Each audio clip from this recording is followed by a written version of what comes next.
Toma. Obrigado, senhor presidente. Caso regimental. Perfeito, muito obrigado, senhor presidente. Preparo o presidente da sua igreja turma, da Câmara Julgadora, eminente desembargador relator, desembargador Hélio Chama, na pessoa de quem eu estendo os cumprimentos para os demais integrantes e presentes. Recebam todas as minhas vendas em meu deferimento. Como disse o relator, verso expresso sobre esse habeas corpus com a finalidade de obter a liberdade provisória dessa paciente, excelência. Consta do caderno policial, sim, houve essa apreensão dessa expressiva quantidade de droga, mas não com a paciente.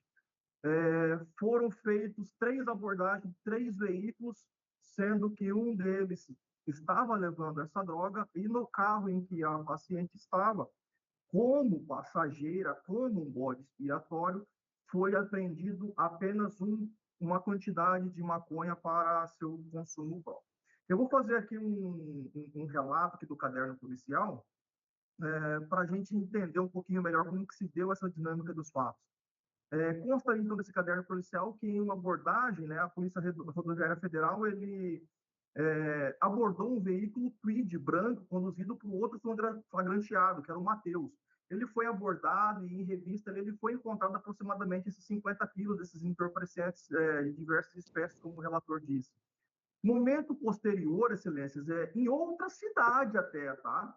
A Polícia Militar abordou uma outra caminhonete, né? E essa outra caminhonete, ela era conduzida por Douglas, né? E em revista nessa caminhonete, nada de ilícito foi encontrado, mas foi identificado pelos policiais militares que o passageiro dessa segunda caminhonete, o senhor Jaique, ele era o proprietário dessa droga apreendida. Então, assim, foi aí que começou a diligência policial para identificar quem que era que estava fazendo de abatedouro para esse veículo Kwid branco que era conduzido pelo Matheus. E aí, nessa caminhonete, eles estavam a família do Jaique, do Douglas, todos juntos, né? Todos eles foram encaminhados para a delegacia. E aí, posteriormente, mesmo com a confissão do Jaique de que essa droga era sua, todos eles foram liberados, ficando preso somente o Matheus. Tá? Aí depois, excelências, ali já em Primavera do Leste, um terceiro veículo foi abordado ali pela polícia, né? E esse outro veículo, o terceiro veículo, ele era conduzido pelo flagranteado Lucas. Nesse veículo estavam Lucas, sua esposa a Camila e a de passageira no banco de trás a paciente, né? E em revista desse veículo também nada de ilícito foi encontrado. A polícia encontrou apenas uma pequena porção de maconha com a paciente e deu voz de prisão para ela em razão dessa farta quantidade de droga, né, excelência? E aí, em continuidade de diligência, a polícia descobriu que o condutor desse veículo, o senhor Lucas, ele era responsável pela locação daquele veículo Kwid branco conduzido por Matheus, onde estavam ali os entorpecentes. Mas aí, excelência, é bom mencionar que no boletim de ocorrência elaborado pela própria polícia, relata que somente levou a paciente presa em razão de pequena quantidade de droga apreendida consigo, e não por ter ligação com a droga apreendida no carro de Matheus. Da delegacia, Lucas admitiu que chamou a paciente para viajar para Goiânia como passageira. Outro fator também, excelências, é que o delegado não viu indícios de associação para o tráfico. Liberou Jaique, Douglas e a família inteira, bem como a esposa de Lucas, que estava no carro com a paciente. Permaneceram presos apenas Matheus, que transportava a droga, Lucas, que alugou o carro para o Matheus, e aí eu digo aqui que indevidamente a paciente também ficou presa, porque foi encontrada com um pedacinho de maconha. É importante frisar, excelências, aqui, que a paciente ela é primária, possui bons antecedentes, é trabalhadora, possui endereço fixo e conhecido. Ainda, a paciente é portadora do vírus HIV, é deficiente, cuida de um filho maior de idade com deficiência e também cuida de seu neto menor de 12 anos. Por mais que a decisão de primeiro grau tenha indicado ali que a paciente não teria comprovado a sua condição de deficiente e que não comprovou que o filho e o neto necessitavam dos seus cuidados, nessa impetração eu tive o cuidado de juntar todos os documentos para essa comprovação, excelências. Eu fiz juntar documento que comprova que a paciente é portadora do vírus HIV, fiz juntar documentos que os médicos, que seu filho é maior de idade, é deficiente, pois é cometido de cegueira nos olhos, é portador também do vírus HIV. tem necessidade de cuidados de sua mãe e atualmente está jogado na casa de parentes passando necessidades. Ainda fiz constar aqui nesse HC ainda que o Nebra paciente com ela reside.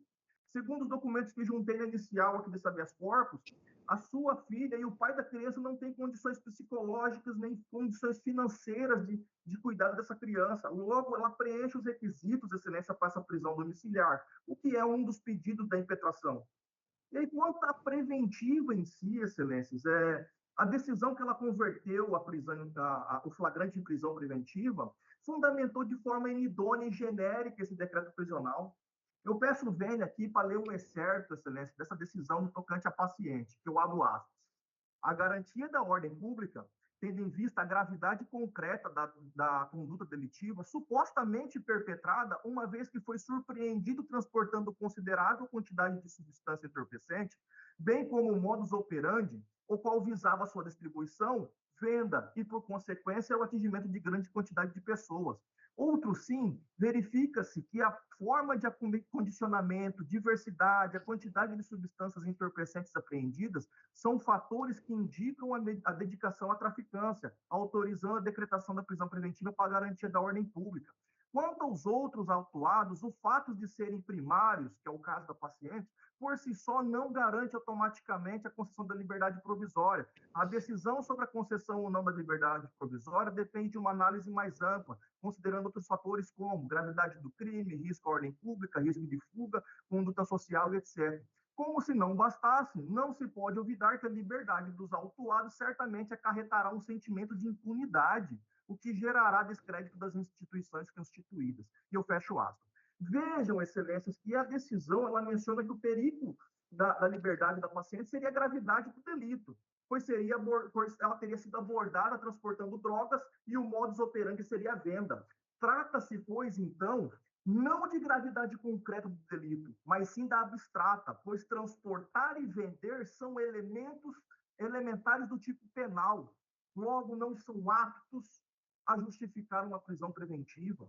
O Superior Tribunal de Justiça, no HC 777077, entendeu que, abro aspas, a indicação de circunstâncias inerentes ao tipo penal, além do clamor social e da garantia da credibilidade da justiça, dissociados de outros elementos concretos, não constituem motivação idônea para a decretação da custódia cautelar, e eu fecho aspas. Mais além, excelências, disse o decreto prisional sobre a quantidade de drogas apreendidas.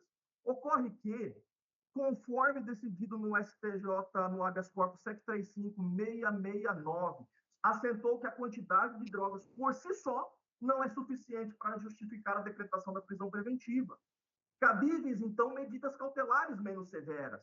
Então, assim, excelências, quando o decreto prisional diz que a liberdade dos autuados certamente acarretará um sentimento de impunidade, o decreto prisional é fundamento de forma inidônea, pois, segundo o próprio STF, ele no RT 549417, a repercussão do crime ou clamor social não são justificativas legais para a prisão preventiva. Nota-se, então, excelências, que a decretação da custódia sobre o manto do clamor público, em um determinado caso em concreto, pode ocasionar uma injustiça, como está sendo causada agora nesses casos. Excelências, o fato é que o decreto prisional, de forma concreta, não apresenta especificadamente nada contra a paciente. Não houve nos autos indicações de quais seriam os riscos de fugas, quais seriam os riscos de reiteração criminosa, já que sequer ela tem antecedentes. Não demonstrou qual seria o risco à ordem pública se manter a paciente solta. Só traz vagas lembranças de que o crime é grave, que vai prejudicar várias pessoas e que era quantidade grande, mas não traz nada contra a paciente. Outro ponto que merece destaque é que, não obstante ali o encontro dessas aproximadamente 50 quilos de drogas, né, com o Matheus, o outro flagranteado, como disse bem o relator, o delegado de polícia ele afastou a associação para o tráfico, pois ali naquele momento estavam ausentes os elementos de provas. E no carro onde a paciente estava como passageira, não foi encontrado nenhum ilícito, apenas uma pequena porção para o uso da paciente. Veja que, por existir provas de associação, o Jaique, o Douglas, a família deles dois, A esposa do Lucas, a senhora Camila, que ela estava ali no carro junto com a paciente, foram todos liberados, excelências. Se, segundo o delegado, não há provas da associação e que somente a prova de ligação entre Douglas e Matheus pela locação do veículo, a paciente não pode ser, nesse momento, prejudicada pela droga encontrada com Matheus em outro veículo, outro momento. E aí, pelo princípio da isonomia, se ela ficar presa pela droga encontrada com Matheus, por qual motivo que Camila, Jaique, Douglas e a família inteira não ficaram presos? Pois, segundo a família, a polícia, a droga era de Jaique, né? Então, assim, excelências, ora, tudo leva a crer que realmente Lucas chamou Joana para viajar de carona para tentar despistar a polícia. Joana serviu como bode expiatório, sendo presa apenas em razão de sua parca droga para consumo próprio. Segundo o STJ, excelências, eu abro aspas aqui, a custódia cautelar não pode ser imposta com base essencialmente na gravidade abstrata do delito, assentada a motivação em elementos inerentes ao próprio tipo penal. E aí cumpre ao magistrado vincular o seu decisão a fatores reais de cautelaridade. HC 686-160 de São Paulo, fecho aspas. Então, excelência, o STJ ele já pacificou que, se tratando de tráfico, mesmo com expressiva quantidade de entorpecente apreendido, a depender do caso, é possível a substituição da prisão por cautelares. Aqui eu cito a tornozeleira eletrônica para garantir que o Estado saiba onde a paciente está, o que levará a evitar fuga, vai garantir a aplicação da lei penal e a instrução processual. Também podemos falar também que a tornozeleira acabará por impedir os novos crimes, já que isso seria um medo do magistrado de piso não, desculpa, de primeiro grau, pois gera uma sensação de monitoramento à pessoa que desiste de cometer os novos crimes, excelência. A restrição de horário, o comparecimento mensal em juízo também podem ajudar aqui.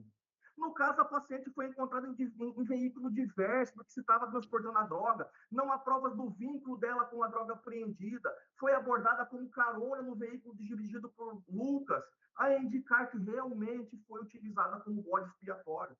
E foi presa, excelências, por uma pequena quantidade de droga. Logo, merece esse benefício da dúvida pelo tribunal e merece ser agraciada com essa liberdade provisória com cautelares, excelência. Veja, aqui tudo leva a crer que existia, sim, um tráfico, mas não pela paciente. A paciente foi presa e isso consta no boletim de ocorrência, excelências, que ela só foi levada para a delegacia por conta dos 45 gramas, não por ter ligação. Está na palavra do boletim de ocorrência confeccionado pela PRF. Então, assim, excelências, eu rogo pela concessão da ordem no sentido de conceder a liberdade provisória com as cautelares ou a substituição por domiciliar. Obrigado pela atenção, excelências.